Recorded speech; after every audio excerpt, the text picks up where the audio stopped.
ఏమైంది దానికి?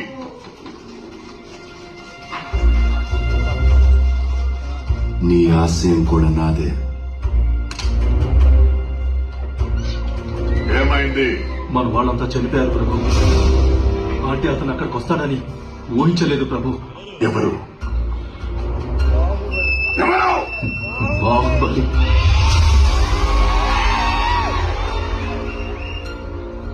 ఆ దేవసేన ఎవరో నాకు తెలియదు. నీకు కావాల్సింది ఆవిడని విడిపించడం అయితే నేను తీసుకొస్తాను. దయ్యం పట్టి మాట్లాడుతున్నావా? లేదు ప్రభు, బాహుబలి. నేను చూశాను. చచ్చిన వాడెలా వస్తాడ్రా? వచ్చాడు ప్రభు, నా కళ్ళతో చూశాను.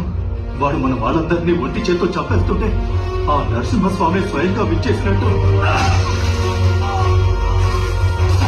వాడు చచ్చాడ్రా. మేం చంపేశా. వాడి రక్తం కారి కారి భూమిలోకి ఇంకిపోయింది.